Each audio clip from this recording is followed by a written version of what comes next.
ഒരു ദിവസം 1000 സേവന പദ്ധതികളുമായി ലയൺസ് ക്ലബ്ബ്. തൃശൂർ, പാലക്കാട്, മലപ്പുറം ജില്ലകളിലെ 200 ക്ലബ്ബുകളുടെ നേതൃത്വത്തിലാണ് ഈ ദിവസം 1000 സേവന പദ്ധതികൾ നടപ്പിലാക്കുന്നത്. പ്രാഥമിക ആരോഗ്യ കേന്ദ്രങ്ങൾ, സർക്കാർ സ്കൂളുകൾ, അനാഥാലയങ്ങൾ, ഭിന്നശേഷിക്കാർക്കുള്ള സ്പെഷ്യൽ സ്കൂളുകൾ എന്നീ കേന്ദ്രങ്ങളിലാണ് ഈ പദ്ധതികൾ നടപ്പിലാക്കുന്നത്. നേത്രരോഗ ക്യാമ്പുകളും ഡയബറ്റിക് ക്യാമ്പുകളും ഗ്ലൂക്കോമീറ്റർ വിതരണവും പോഷകാഹാര കിറ്റ് വിതരണവും വേപ്പിലത്തോട്ട നിർമ്മാണവും അടക്കം ഓരോ ക്ലബ്ബുകളും 5 പദ്ധതികളാണ് പൂർത്തീകരിക്കുന്നത്. Global service team coordinator doctor Vipin ദാസിന്റെ നേതൃത്വത്തിൽ വിവിധ പ്രോഗ്രാം കോർഡിനേറ്റർമാരായ ബിജോയ് ആലപ്പാട്, ബിജു പൊറുത്തൂർ, പ്രദീപ് മേനോൻ, നാരായണനുണ്ണി, ഡോക്ടർ മധു എന്നിവരാണ് ഈ പദ്ധതി നടപ്പിലാക്കുന്നത്. പരിപാടിയുടെ തൃശൂർ റവന്യൂ ജില്ലാതല ഉദ്ഘാടനം തൃശൂരിൽ നടക്കുമെന്ന് പെരിന്തൽമണ്ണ ലയൺസ് ക്ലബ്ബ് ഭാരവാഹികൾ പറഞ്ഞു.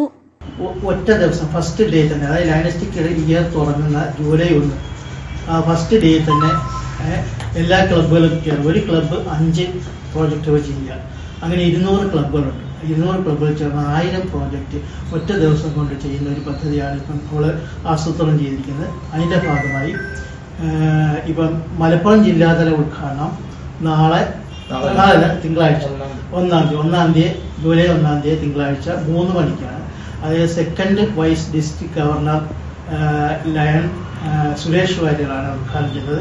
അത് പെരിന്തൽമണ്ണ ക്ലബ്ബ് ഹൗസുകളിലാണ് നടക്കുന്നത് 3 മണിക്ക്.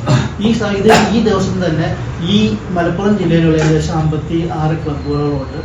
Region chairman G Abhilash, zone chairman doctor H Neyyam Rahman, M Balasundaran, Perinthalmanna lions club president Jacob T Percy, town president Sunilkumar എന്നിവർ വാർത്താ സമ്മേളനത്തിൽ പങ്കെടുത്തു.